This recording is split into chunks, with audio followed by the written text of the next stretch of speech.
Môre geliefde gemeente en ook hartlik welkom aan alle besoekers wat vanmôre saam met ons is. Van die kerkraad af, die volgende afkondigings. Ons kollekte by die deure is vir die emeritaatsversorging en onder die erediens vir die diakonale kas. Daar is nog kalenders beskikbaar, een per gesin by die deure. En na die tyd is daar tee en koffie. Almal is hartlik uitgenooi. Na die tyd sal oom Louis vir ons die lief en leed in die laaste afkondigings doen. Uit hom en deur hom en tot hom is alle dinge. Aan hom behoort die heerlikheid tot aan alle ewigheid. Amen. Geliefdes, aan die wat deur die regverdige beskikking van ons God en Verlosser Jesus Christus dieselfde kosbare geloof het. Mag daar vir julle genade, vrede en liefde en oorvloed wees deur die kennis van ons Here Jesus Christus. Amen. Kom ons staan, dan sing ons 'n loflied tot eer van die Here. Lied 184, ons sing saam vers 1 en vers 4. Daarna kan ons bly staan vir ons geloofsbelijdenis en daarna die wet van die Here. 300 jaar na Christus was daar 'n groot vraag in die Christelike gemeentes. Wat is die algemene belydenis van die kerke en wat is dit wat ons moet verkondig? So het die synode in 325 en later in 381 dan hierdie belydenis opgestel, die geloofsbelydenis van Nicea. Deur al die jare en reg oor die wêreld sê ons dit nou in ons harte saam. Ons glo in een God, die almagtige Vader, die skepper van hemel en aarde, van alle sigbare en onsigbare dinge. En in een Here Jesus Christus, die eniggebore Seun van God, voor al die eeue uit die Vader gebore. Hy is God uit God, lig uit lig, ware God uit ware God, gebore, nie gemaak nie, een in wese met die Vader, deur wie alles tot stand gekom het.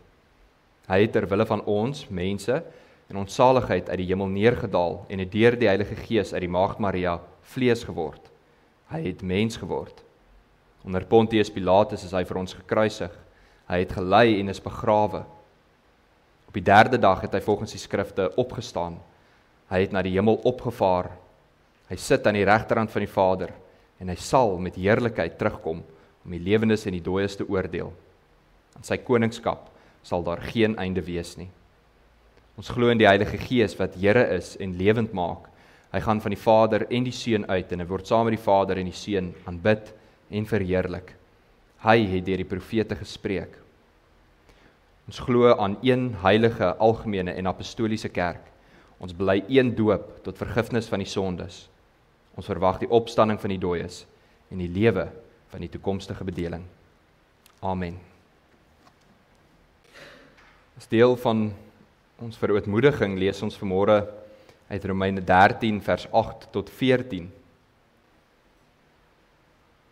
Romeine 13 vers 8 tot 14, ek lees vir ons uit die 83 vertaling. Julle moet niemand iets verskuldig wees nie, behalwe om mekaar lief te hê. Wie sy medemens lief het, voer die hele wet van God uit.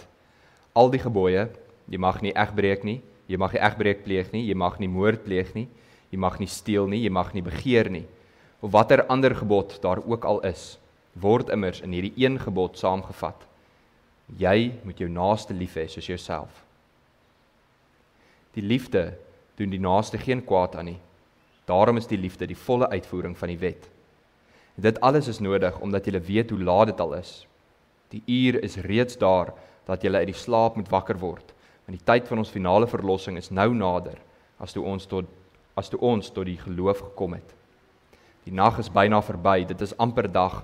Laat ons dan ophou met die werke van die duisternis. Laat ons die wapens van die lig opneem.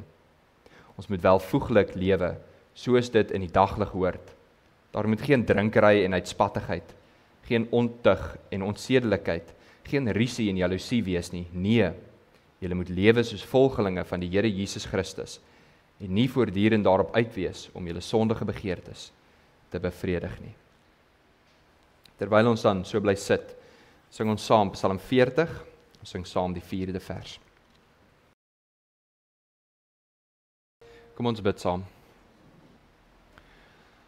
Almagtige en barmhartige God, Here, dankie dat ons op hierdie laaste dag, laaste Sondag van die jaar, die dag wat ons by mekaar mag kom, om so die opstanding van ons Here Jesus te mag vier.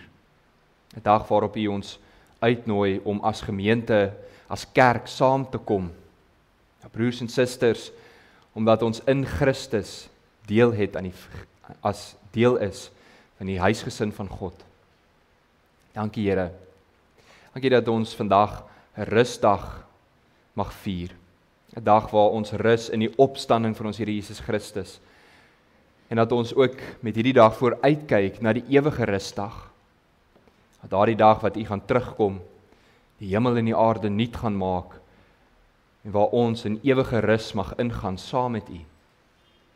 Dankie Here, dat U ons in U Seun roep, uitverkies en ook verlos, dat U ons die geloof gee. Dankie Here, dat ons U mag gaan bid en mag ken. Nie as 'n onbekende God nie, maar God wat hom deur die jare, deur die eeue bekend gemaak het. En in die laaste tyd dat U self bekend maak deur U Seun en deur U woord. Dankie dat ons vanmôre weer van U mag hoor. Ons bid so, Here, waar U woord verkondig word, ja, hier plaaslik, maar ook reg oor die dorp en die land en die wêreld, dat dit mag wees na die mening van U Gees. Dat daar waar U mense roep om U woord te verkondig, dat hulle dit sal doen in nederigheid en afhanklikheid van die Gees. Want so kan ons tog niks uit onsself doen nie. Ons weet, Here, dat uit onsself kan ons U nie behaag nie.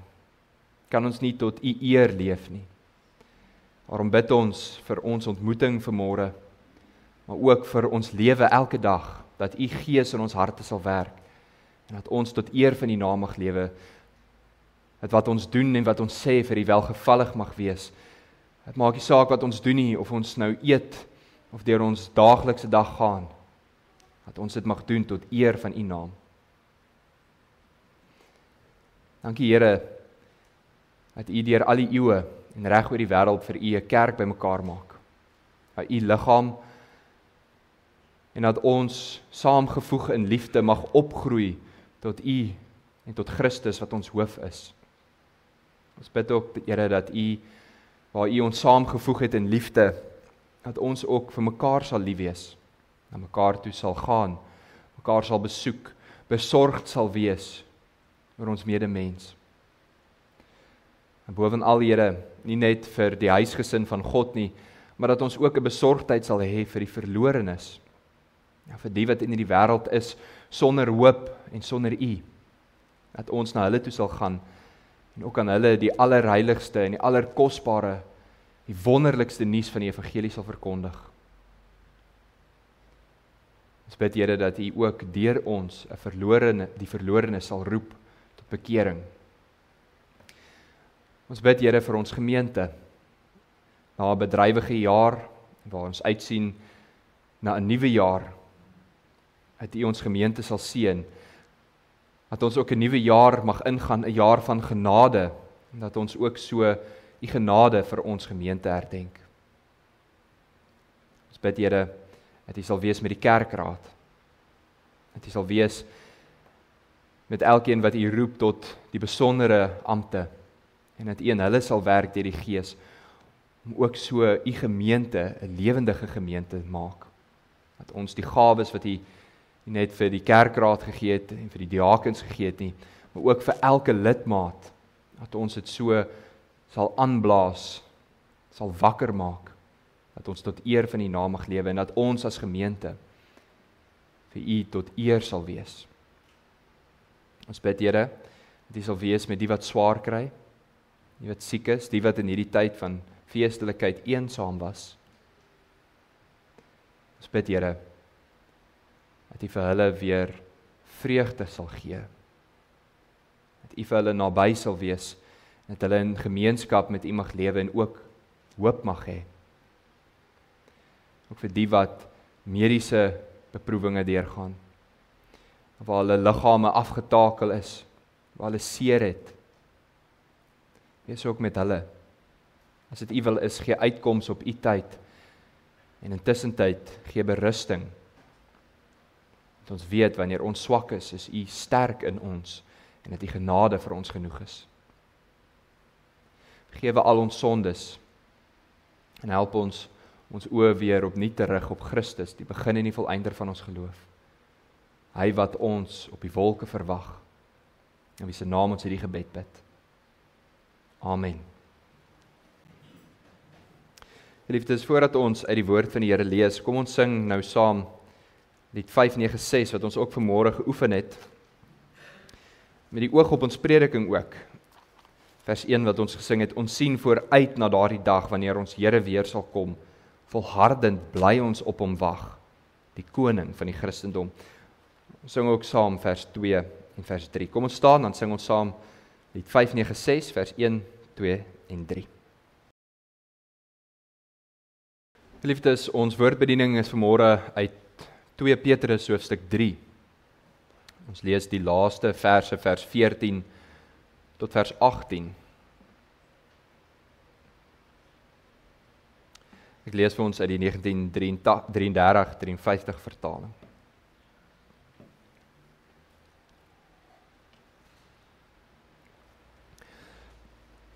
Daarom, geliefdes, terwyl julle hierdie dinge verwag, beywer julle dat julle vlekkeloos en onberispelik vir hom bevind mag word in vrede. En ag die lankmoedigheid van ons Here as saligheid, soos ons geliefde broeder Paulus ook met die wysheid wat aan hom gegee is aan julle geskryf het, net soos in al die briewe. Hy spreek daarin oor hierdie dinge waarvan sommige swaar is om te verstaan, wat die ongeleerde en onvaste mense verdraai, net soos die ander skrifte tot hulle eie verderf. Nou dat julle dit vooruit weet, geliefdes, moet julle op jul hoede wees, dat julle nie miskien meegesleep word deur die dwaling van sedelose mense en wegval uit julle eie vastigheid nie. Maar julle moet toeneem in die genade en kennis van ons Here en Saligmaker Jesus Christus. Aan hom kom toe die heerlikheid, nou sowel as in die dag van die ewigheid. Amen. Ons fokus vers 14 en vers 18. Daarom, geliefdes, terwyl julle hierdie dinge verwag, beywer julle dat julle vlekkeloos en onberispelik voor hom bevind mag word in vrede. En nou ook vers 18. Maar julle moet toeneem in die genade en kennis van ons Here en Saligmaker, Jesus Christus. Aan hom kom toe die heerlikheid, nou sowel as in die dag van die ewigheid. Amen. Geliefdes in ons Here Jesus, einde van die jaar, van nog 'n jaar, het aangebreek. En is nou weer daai tyd waar ons aan die een hand bietjie terugkyk na wat gebeur het, en aan die ander hand vooruitkyk na die jaar wat voorlê. En so ook hierdie tyd waar daar iets in die mense brein aanskakel, en waar dinge so bietjie anders gaan, dis hierdie tyd van die jaar waar voorneme weer uitgedink word. En dit is so, ons het dit al almal beleef, dat aan die einde van 'n dag, of 'n kwartaal, of soos hierdie aan die einde van die jaar, dan is daar iets anders in ons gemoed. Ja, ons sien weer uit vir 'n jaar wat voorlê, met nuwe hoop, en ons dink al die nuwe planne uit, vir hoe ons al ons probleme gaan oplos. Sommiges van ons skryf lysies, ander skryf vir ons die doelwitte neer, en hoe ons dit gaan bereik. En daarom wil ek dan nou vandag, terwyl hierdie bal aan die rol is, ook dat ons erns maak met ons geloofsvoorneme. Kom ons blaai dan na 2 Petrus hoofstuk 3 toe, en kyk wat die Here wil hê, ons voorneme moet wees vir 2026. Dit is so kortliks agtergrond oor ons teksgedeelte. Onder die gelowiges aan wie Petrus geskryf het, was daar 'n paar dwaalleraars. En daarom skryf hy die brief in die eerste plek om hulle te beskerm en te waarsku teen hierdie dwaalleraars. Die gelowiges moet verstaan dat hierdie valse leraars besig is om hulle eie ondergang te werk. En Petrus praat eintlik baie hard met hulle, veral in hierdie tweede hoofstuk. En tog kry ons baie min inligting oor die inhoud van wat hulle geleer het. Ons weet nie eintlik wat hulle gesê en wat hulle geleer het nie. Maar wat ons wel agterkom, moet ons half so 'n bietjie tussen die lyne gaan leer. Daarom kan ons dit in 2 punte opsom. Eerstens het hulle gesê dat Jesus hulle verlos het en hulle vrygekoop het, en nou dat hulle vrygekoop is, nou kan hulle eintlik maar net lewe soos hulle wil. Hulle hoef nie meer te worry oor die gebooie van die Here nie, want ons is mos vrygemaak daarvan. Ons is nou 'n nuwe vryheid in Christus, en daarom kan ons lewe soos ons wil. En in die tweede plek het hulle gesê dat die Here die uitstel op sy wederkoms. dat hy sy wederkoms vertraag. En daarom, aangesien die Here nie sy belofte na gaan kom nie, en aangesien die wederkoms van die Here nie nou gou gaan wees nie, hoekom moet ons lewe volgens die wil van die Here? Dit is amper so stout kinders, wat as hulle ma vir hulle sê, hulle moet hulle kamer skoonmaak, maar die ma kom kyk nie of hulle regtig die kamer skoon gemaak het, en sê hulle, ag, ons hoef nie nou reg te lewe nie. Ons weet dis nie presies wat hulle geleer het nie, maar dit waartoe hulle leerstellings gelei het, is 'n immorele leefstyl, 'n leefstyl wat nie volgens die woord van God is nie. En daarom praat Petrus baie oor hulle gedrag en hulle dade. Hulle was lotsbandig. Hulle het ander mense bedrieg en hulle het in weelde gelewe. Hulle het hulle eie genot en hulle vleeslike begeertes nagejaag. Petrus sê, is amper soos 'n vark wat gewas is, maar nou weer terughardloop na die modder toe. Voordat ons dink dat hierdie 'n eeueoue dwaling is, wat nie eintlik vandag meer sigbaar is nie. Kyk bietjie, hoe gaan dit in die mense rondom ons? Ja, selfs hier in ons eie gemeente. Mense wat hulle self Christene noem, maar hulle dade en hulle lewe bewys dit nie. Trouwens, die mense aan wie Petrus hier skryf, die valse leraars in daardie gemeente, het hulself ook Christene genoem. En Petrus sê, daarmee verloon hulle die genade van die Here. En vandag is daar ook baie sulke Christene. Mense wat aangaan soos die wêreld, jok en vloek net soos ongelowiges, skeermakers en kwaadstokers, is mense wat hulle self liefhet en trap op ander mense. Mense sal dit dalk nie hardop sê nie, maar hulle leefstyl bewys dat hulle nie dink die Here gaan gou terugkom nie. Hulle lewe net voort, sonder om die ou mens af te lê en die nuwe mens aan te trek. En daarom is hierdie boodskap net so nodig vir ons, soos dit was vir die eerste mense aan wie dit geskryf is. Ons kyk daarom vandag na 2 punte. Eerstens die vraag, hoekom het hulle gedink dat die Here lank vat? Hoekom vat die Here lank om terug te kom? En tweedens, terwyl ons dan nou wag, hoe moet ons lewe? Eerstens, hoekom die Here sogenaamd lank vat?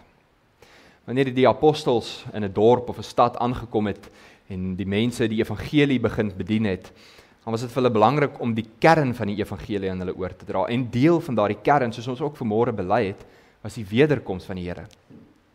Soos die Here Jesus self gesê het, dat hy heen gaan om vir hulle plek te maak, maar dat hy sal terugkom om hulle te kom haal.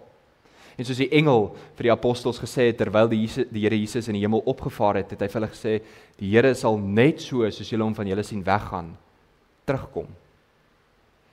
Hierdie valse predikers het gesê dat die Here uitstel op sy belofte. Hulle self so ver gegaan as om te sê dat die Here nie sy belofte gaan nakom nie. Nou, alles is nog net soos dit was, van die begin van die skepping af.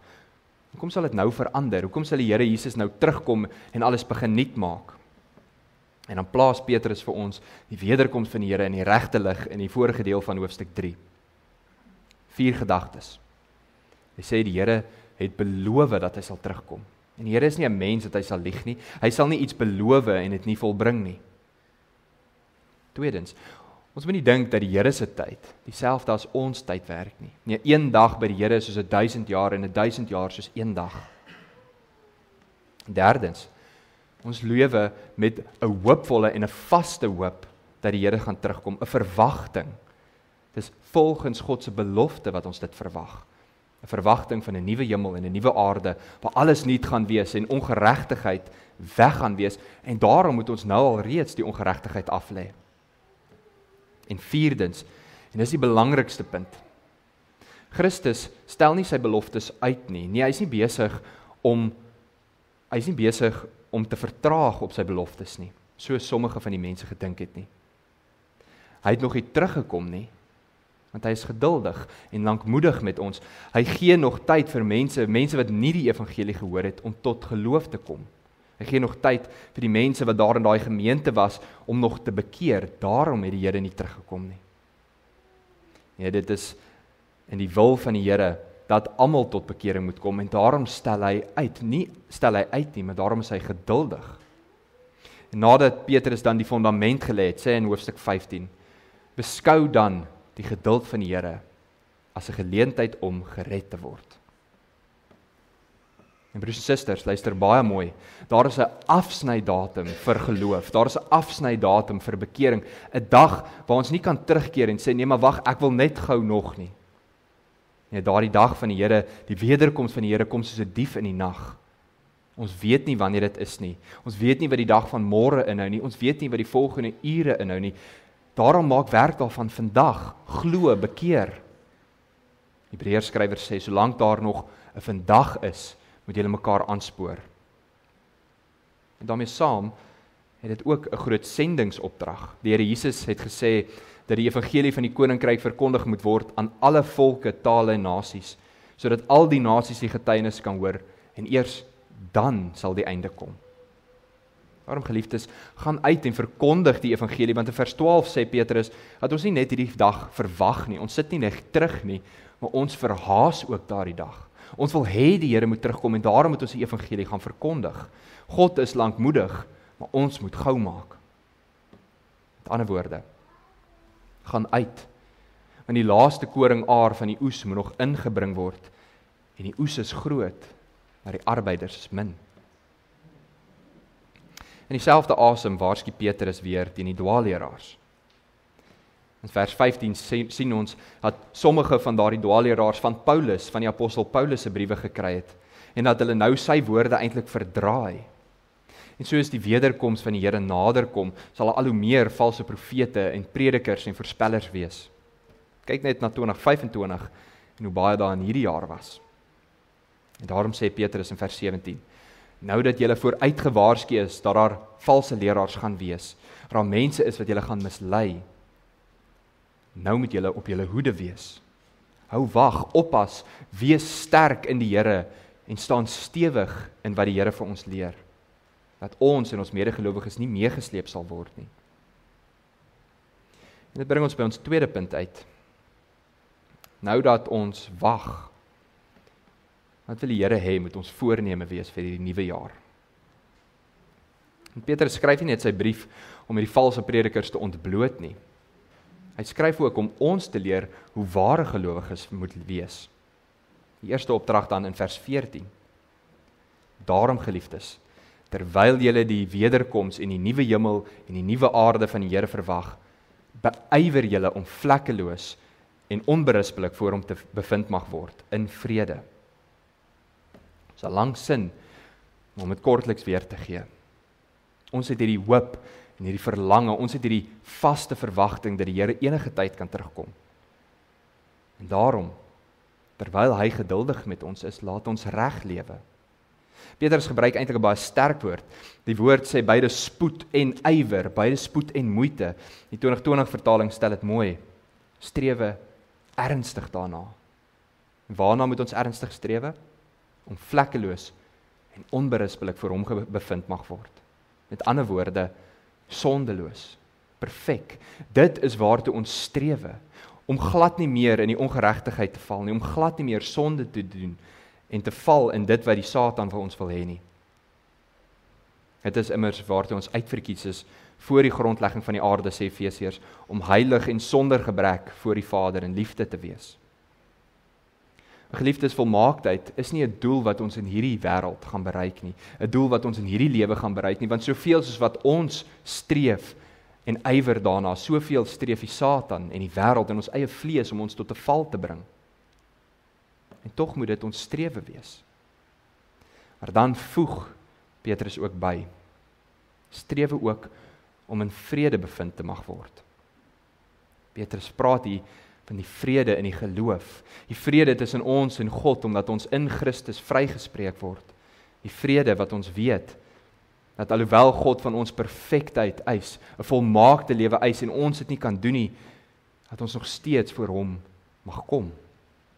Die vrede om te weet, dat die Vader uithardloop na ons toe, wanneer ons van hom af wegdwaal. Dis 'n vrede wat alle verstand te bowe gaan. Sien u die sterk kontras tussen dit wat die valse leraars in die gemeente geleer het en dit wat die evangelie sê? Hulle sê, ons het vryheid om te lewe soos ons wil. God moet ons vergewe. Lewe maar voort, die koms is nog ver. Die ware evangelie leer, God het ons vrygekoop. ons skoon gewas om gelykvormig te wees aan Christus, vlekkeloos en sonder gebrek. Ons het nou vrede by God en daarom strewe ons ook tot sondeloosheid. So sal ons dan te midde van 'n krom en verdraaide wêreld soos ligte skyn, sê Filippense. Nou hier is ons eerste nuwejaarsvoorneme. Kyk na die jaar wat voor lê en verwag elke dag die koms van die Here. En strewe dan daarna om sonder sonde te wees, om altyd in vrede gevind te wees wanneer jy wel in sonde trap, maar om onberispelik en vlekkeloos voor die Here te leef. En dan die tweede opdrag wat ons as wagtende kerk moet hê. Vers 18. Sorg daarteen dat julle steeds toeneem in die genade en kennis van ons Here en Verlosser, Jesus Christus. Die opdrag is neem toe, word meer. Letterlik sê die woord groei tot die uiterste toe. En wanneer die woord dan in 'n bevel gebruik word, dan word dit 'n oordrewe klem gesit. Groei soos 'n vrug wat uit sy nate wil uitbars. Letterlik van die van 'n granaat wanneer hy begin oopbars. Dis hoe ons moet groei. Groei tot oorlopends toe. Waarin? In die eerste plek in die kennis van ons Here Jesus Christus. Met ander woorde dat ons meer sal leer van die Here, meer tyd in sy woord sal spandeer, meer en ryklik die woord in ons harte sal laat leef. Ons ernstig ingrawe in dit wat die Here vir ons sê. Moeite maak met die bywoning van die eredienste, die Bybelstudies, om self meer te gaan leer. Maar ook groei in kennis, met ander woorde in ons verhouding met die Here. Die spreekwoord is bekend maak bemind. Wanneer 'n jong man baie verlief is op 'n nooi, dan wil hy al sy tyd met haar spandeer om haar beter te leer ken. En van die in ons gemeente wat al lank getroud is, sal sê dat hoe langer hulle getroud is en hoe meer hulle eggenoot leer ken, hoe liewer is hulle vir hulle. Daarom om te groei in kennis van ons Here Jesus, is ook om te groei in verhouding met hom, om hom meer te leer ken en om meer te leer lief hê, om in gemeenskap met hom te wees, om hom te ken in al jou weë. Maar dan moet ons ook groei in genade. Ons weet dat ons uit genade alleen gered is. Ons weet dat genade 'n onverdiende gawe, 'n geskenk uit die hand van die Here is. Ons weet dat dit deur God se genade is dat ons vrygespreek is. Deur God se genade is dat hy sy Gees stuur om ons heilig te maak. Alles is net genade. So hoe kan ons, as dit 'n geskenk is, groei daarin? Ons kan groei daarin deur te besef dat ons niks kan byvoeg tot ons verlossing nie. Om te groei beteken dat ons sal minder word en Christus sal meer word.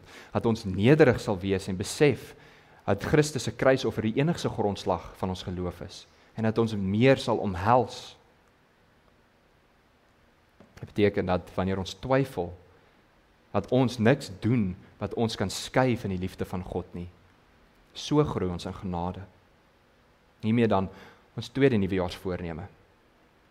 Dat ons die voorneme sal maak om te groei soveel soos wat ons kan in kennis en genade van ons Here en ons Saligmaker Jesus Christus. Mag ons harder daaraan werk as enige ander voorneme en mag ons meer daarin groei as enige ander area van ons lewe. Ek sluit af. Ons kyk vorentoe na 2026, 'n nuwe jaar, 'n jaar waar ons met groot verlange uitsien na die wederkoms van die Here. Laat ons dan hierdie tyd sien, elke oomblik wat ons nog het as genadetyd, die Here se lankmoedigheid, sodat ons, die wat in ons gemeenskap is, en die wat daar buite is, nog tot bekering sal kom. Laat ons op ons hoede wees vir die dwaalings wat die mense bring, en laat ons vas staan in die Here. En laat ons onsself ernstig voorneem, om vlekkeloos en onberispelik te lewe, totdat die Here kom, en met ywer te groei in vrede. Laat ons ernstig voorneem, om in genade en kennis te groei, tot dat ons uit ons nate uitbars daarvan. En geliefdes, ons gaan geen groei en geen heiligmaking beleef as die Here ook nie deur sy Gees ons bystaan nie. Ons het daardie troos uit die Gees van God wat Christus uit die dood opgewek het, ook in ons woon en ook ons liggame lewend maak. Ek bid daarom dat die Gees julle sal bystaan. Mag hy ons innerlik versterk en ons bystaan.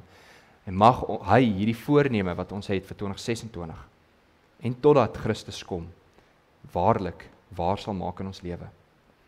Want aan hom behoort die heerlikheid nou, tot op die dag van ewigheid. Amen. Kom ons bid saam. Ons Vader wat in die hemel is, ons bid saam met die apostel Paulus, wat hy gebid het vir die gemeente in Efese, dat ons hoe langer hoe meer innerlik versterk sal word deur u Gees. Dat ons sal groei. Dat ons sal ywer aan die dag lê om meer en meer te groei in kennis en genade. En dat ons die liefde van Christus sal leer ken. Ja, liefde wat alle verstand te bowe gaan, om te weet hoe groot en hoe diep en hoe ver en hoe wyd die liefde van God wat in Christus is vir ons trek. Dis ons gebed, Here, dat U ons sal bystaan en dat U hierdie voorneme wat ons vandag hoor, dat ons dit ons eie sal maak en dat U dit 'n werklikheid sal maak 2026. Here, ons wil nie vorentoe gaan as U nie saamkom nie. Maar dan bid ons dat U tog saam met ons sal trek in die nuwe jaar in. Beskerm so almal wat op reis is, beskerm die wat terugkeer na hulle huise. Seën ons in ons werk, seën ons in ons daaglikse lewe, nie vir onsself nie, maar tot eer van U naam. Christus naam bid ons al hierdie dinge. Amen.